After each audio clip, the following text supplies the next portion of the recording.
woke left, the left ideology, is a religion. Do you know who our real enemy is? The big business all over the world, coupled with government, coupled with media.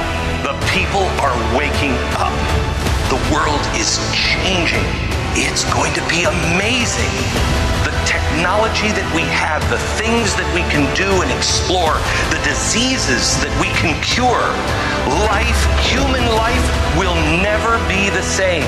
You were called for this time. You are here for a reason. All of the eyes of the world are upon you. Please welcome Glenn Beck.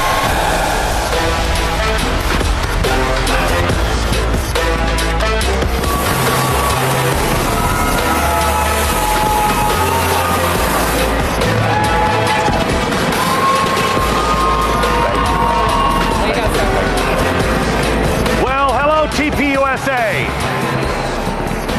Hello, hello, hello. I brought somebody in because I saw something that I just thought was so incredible, and it shouldn't be, but it was. And so I called this young lady, it was the day after, and she was surprised to hear my voice, and I said, I would like you to come as my guest to TPUSA. You may have seen her around. I know she was on the stage yesterday. May I reintroduce you to Jeannie Beeman.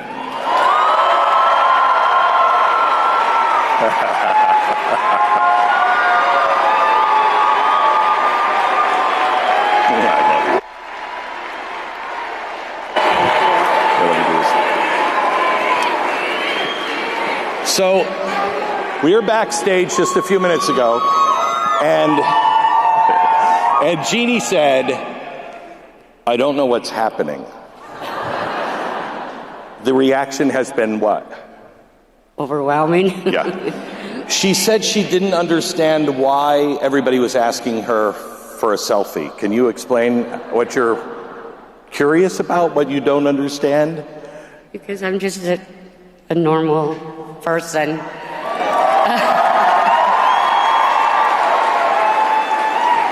And that is why you're here. Okay.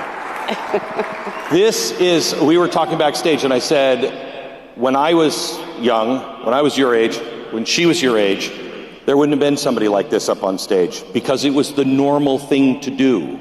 Now it's not, and I wanted to thank you for being normal.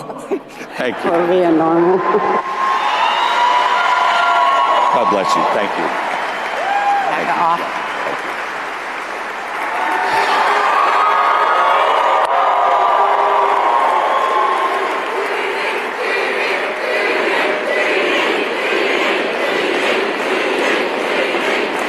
She told me that she has a lot in common. She understands Erica. She lost her husband. And she said there are days that she has to hold on to her chest because she feels like her heart's going to explode without her husband. So that's why she is who she is. She is a woman with great heart, great heart. So I have a ton to share with you, and honestly, I had a completely different speech that I was prepared to give you today until I started watching, and I last night started thinking about you and what you need to hear. I wanted to talk to you about history. I wanted to talk to you about the economy and what's coming. I wanted to talk to you about what is coming for Western civilization, and to warn you that today the times have changed and you are desperately needed. Desperately needed. But there's something else that I think is more important that you need to hear. We must stop fighting with one another.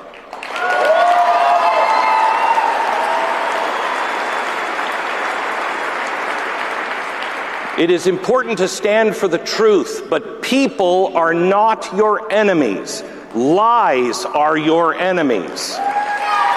We each have a responsibility to stop and point out lies, to stop lies, but you can't stop lies. You can't stop darkness with more darkness. You can't stop hate with more hate. You only dispel the darkness of lies with the light of truth. A single candle will light up a room. If everything is dark, one cell phone will be seen everywhere in this dark room. You are that single candle. You are that light.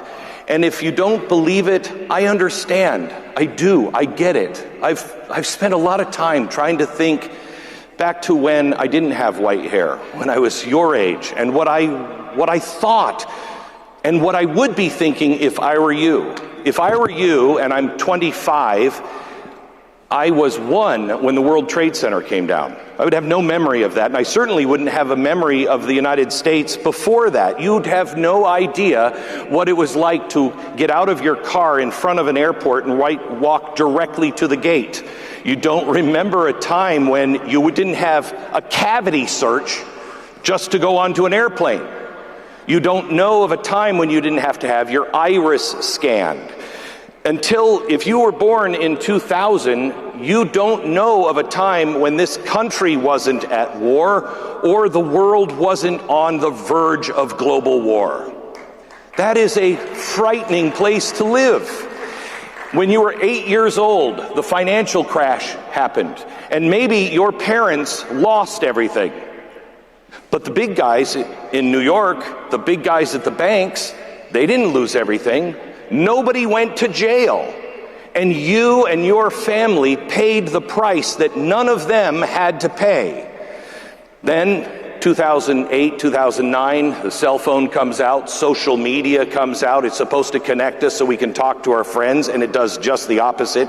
It divides us, it changes us.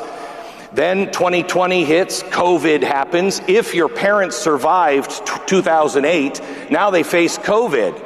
And if they happen to own, let's say, an Ace hardware store, a local hardware store, what happened? They were shut down because their local hardware store was killing grandparents. But Home Depot was fine. Once again, you saw the entire system turned upside down, and the little guy gets screwed. Then, with nobody going to jail, you're also in school, taught all kinds of things. Men can be women, and women cannot be defined unless you're a scientist, I guess. You are also told, just study hard. Just keep your nose clean, just do the right thing, study hard, go to college, get a degree, keep your grades up, and you'll get a good job. Well, you did all of those things, and there are no jobs for you. Everything, if I'm 25 years old, I would think absolutely everything is a lie. I get it. So let me start with this. You are not crazy. You are not lazy. You are not imagining things. The truth is, the rules have changed. Promises have been broken. Institutions have failed. Banks were rescued while families like yours weren't. And you were told to follow a path that would guarantee security, and it provides none of that. But the most dangerous lie that you have been told wasn't that the system failed you. The biggest lie that you were told is that you don't matter. Here's the thing. I want you to understand, a broken system does not erase human agency. It reveals who still has agency. Every single generation since the beginning of time has inherited a mess, but only the great generations turn that mess into a mission, and that's your calling.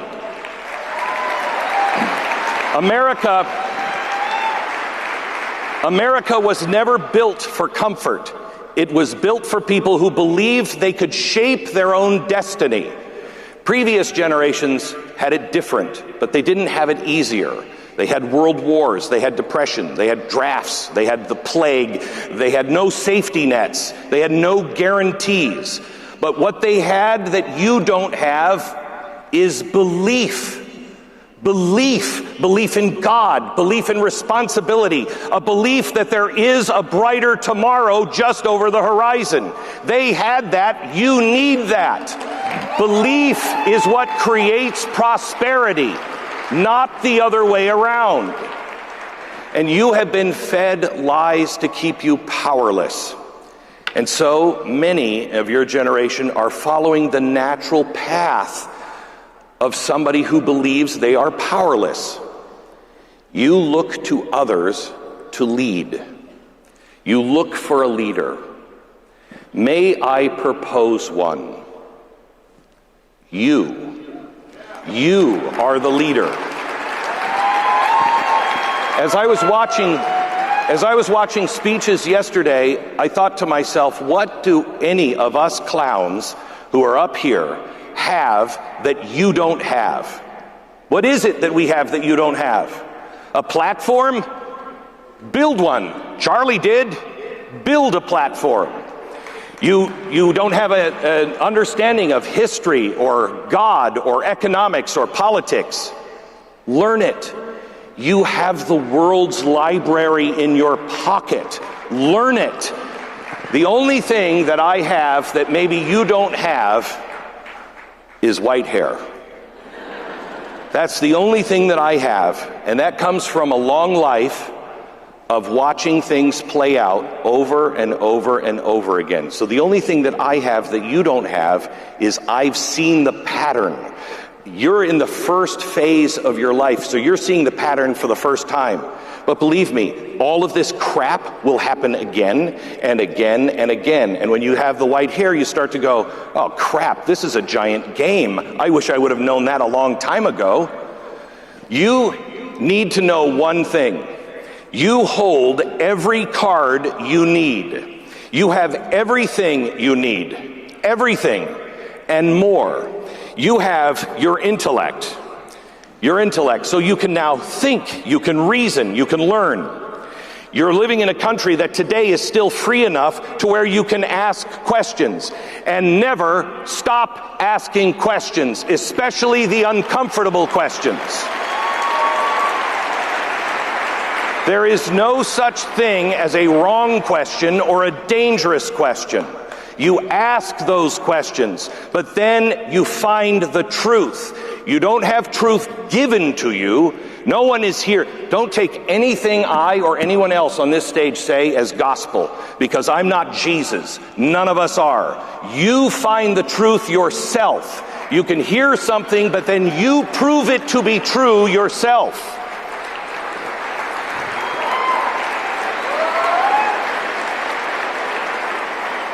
Here's something else that you have that I think you dismiss. You're here. So if not you, who? If not now, when? The other thing you have that you dismiss is that you're alive.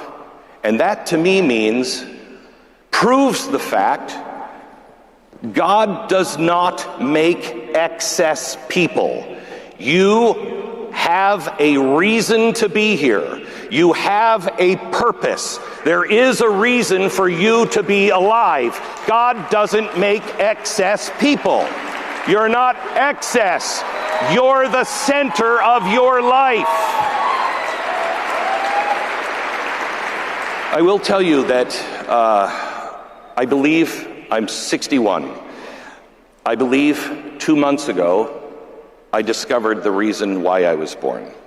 And I had planned on talking to you about that because it's really important. But you need to hear something more important than any of that I have to share with you. You need to believe in yourself. You need to recognize the power that you have. You don't need permission to begin a meaningful life. You have 3 levers of power that you don't understand that you have right in front of you every day. You have 1, internal power. No one can control your work ethic, your honesty, your discipline, your faith, or like Jeannie, your response to others. You own that. Don't let others dictate how you respond.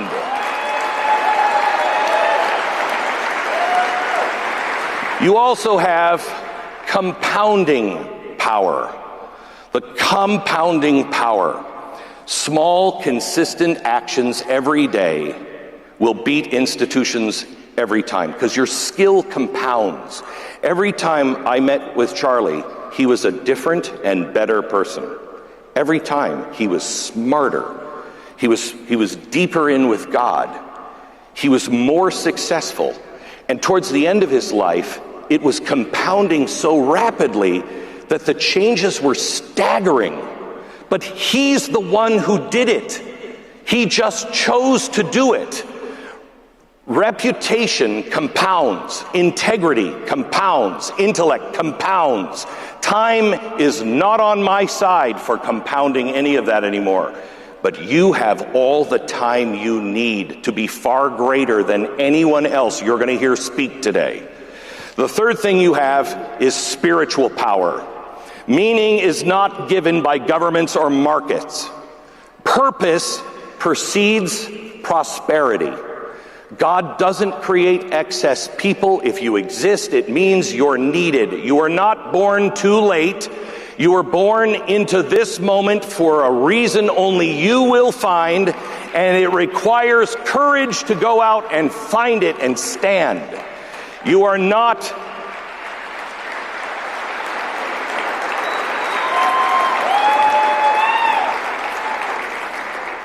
You are not a victim. Spread the word.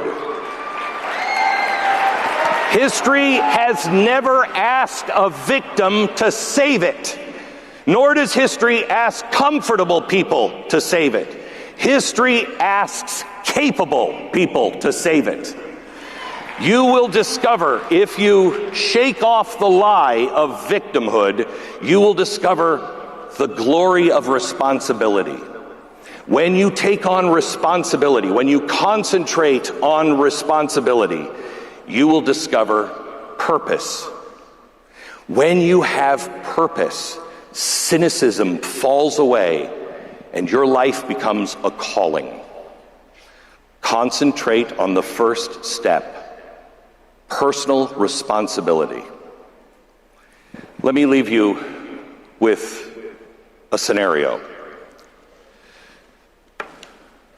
We're sitting in here, and all of a sudden, the mic goes out, the lights go out. What's the first thing you do? First thing, we probably all gasp or laugh a little bit, gets a little uncomfortable, and then you probably will pull out your phone. And there's the light. And you will look at your phone, and somebody at some point will realize there are no bars anymore. The lights go out, not for a minute. Let's say it's not a glitch. Let's say they go out and stay out. At first, the phones come out, and somebody will say, wow, this is weird. Then your phones die. Then the stores close. Then the sirens start. By tomorrow morning, if the lights went out right now and they stayed out, and it was out everywhere, by tomorrow morning, there would be a change in most people's eyes. And it would not be fear, it would be confusion, which is worse. When the system disappears, people don't ask the question, who's in charge? When the lights go out and stay out, people begin to ask the question, who knows how to live without the system? Some people will freeze. Some people will wait. Some people will demand answers. I want answers. Somebody's got to pay for this. And they'll be demanding answers from institutions that no longer answer. Others will just look around. Others will begin to look around and then check on neighbors. They'll begin to share food. They will organize quietly. They will not wait to ask for permission. They don't have or need special authority. They don't have official titles. They have something else, personal responsibility. And here's the part that matters. When the lights go out, that's when everyone will discover who they really are. No one will ask, who did you vote for? No one will ask, what did you post? No one will ask, who were you angry at? How angry did you get? Whether you're prepared to stand or not, that's the moment. And we're at this moment. The lights are flickering. I told you at the beginning, you're not crazy. Things are not the way they should be. The lights are flickering.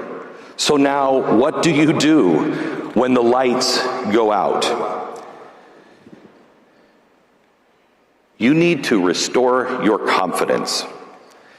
The lights are flickering not just in markets and politics, but in belief, in confidence, in belief. You've been told the dangerous things over and over again, that when the system fails, you fail. It's not true. People matter more in those moments rather than less. And every great generation in history, they were forged in a moment when something big broke. Not when things were easy, not when things were guaranteed, but when people your age looked at one another, saw this giant mess they didn't create and went, oh crap, we'll fix it. I'll take responsibility. That's not weakness. That is the highest form of power, because power is not the ability to control others. Power, real power, is the ability to control yourself when no one is watching. Power is telling the truth when lies are rewarded. Power is forgiving hatred when hatred is celebrated. Power is building when everyone else is tearing down. Hear my message to you. You were not born too late. You were born with everything you need. All you really need is belief in yourself, and from there comes courage. And courage is not loud. Courage is just getting up when you've been beaten down. Every time you fall down, you just get up again. That's what courage is, getting up one more time after you fall. That's it. Courage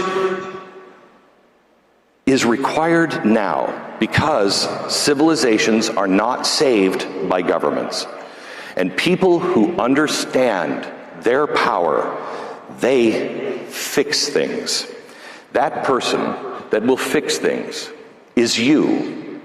So I urge you, please, leave here this weekend filled with one thing. If you take one thing away, is that you matter, that you count, that the ultimate power is there and it channels down to you, and you can accomplish anything. So go out and do what Charlie did. Live your life in a way that you are prepared for when the lights go out. Do not curse the darkness. Become the light that others will see by. We're counting on you. Thank you.